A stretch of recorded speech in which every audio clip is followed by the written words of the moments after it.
1,500 টাকা করে কেটে রেখেছে এবং সে আগে দিনে যে সে মিথ্যা কথা বলেছে আমার চার নাকি তাকে নৌকা থেকে ফেলে দিয়েছে। সে কোরআন শরীফ নিয়ে বলুক যে এরকম একটা মিথ্যা কথা বলেছে।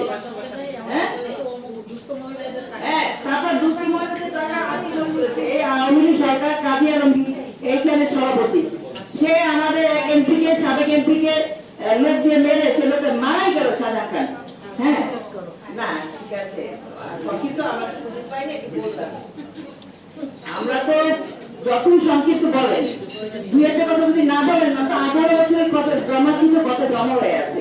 আমি তো আমার কলেজের কথা সাংস্কৃতিক কথা আমার বসুন্ধরার কথা বললামই না, আমি আমার ব্যক্তিগত কথা বলতে চাই না, আমি সমষ্টিগত কথা বলতে চাই যে বিএনপির নেতা কর্মীরা না শুধু সকলেই সহযোগিতা পাবে কিন্তু বিএনপি বোনেরা যারা পায়নি সিনেমা তাদের প্রতি একটু সবাই আছেন। অবশ্যই আমি জানি আপনার মতো একজন ভালো অফিসার আমরা পেয়েছি পটুয়াখালীতে, এই জন্য আমি কৃতজ্ঞ।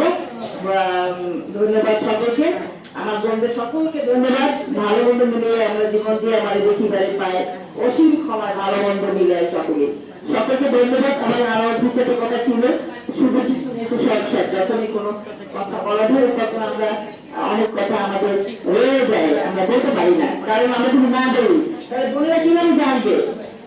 এবং যারা অসহায়, যারা অনেক বছর বিশেষ অনুদান পায়নি, না পায়, একটা কথা বলে শুধু রেখে দেবো তাদের কেউ যেমন যে হ্যাঁ আগামীতে যেমন সে একটা বয়স্ক মানুষ এবং স্ট্রোক রয়েছে। হ্যাঁ তো আজকে তাদের খেয়াল রাখবেন, কারণ সে স্ট্রোক করে একটা মানুষ, আমরা তো জানি না, আমিও আজকে মারা যেতে পারি। তো আর আমি শেষ করে একটা কথা বলবো, দেখেন আমিও নিজে 18 বছর চাকরি হারিয়ে এখন 1 বছর 2 বছর কলেজ যোগদান করেছিলাম, যুক্ত করছি, এখনো সংগ্রাম করে যাচ্ছি। একটা মানুষ যদি 20 বছর বেতন না পায় কিন্তু জীবন থেকেও মৃত্যুবরণ করে, তবুও তো হাত আছে, পা আছে, কথা বলতে পারছে, ব্রেন আছে। সকলকে ধন্যবাদ, সকলে ভালো থাকবেন বোনেরা, আমাদের স্যার ভালো থাকবেন। আমাদের যে অত্যন্ত প্রিয় সিনাপা, তাকে সকলে পছন্দ করে, আমি ব্যক্তিগত খুবই পছন্দ করি তার অ্যাক্টিভিটিসের কারণে, তিনি সৎ নিরপেক্ষ, এটি আমার তার বিশেষ গুণ। ধন্যবাদ সকলকে, আসসালামু আলাইকুম। ধন্যবাদ।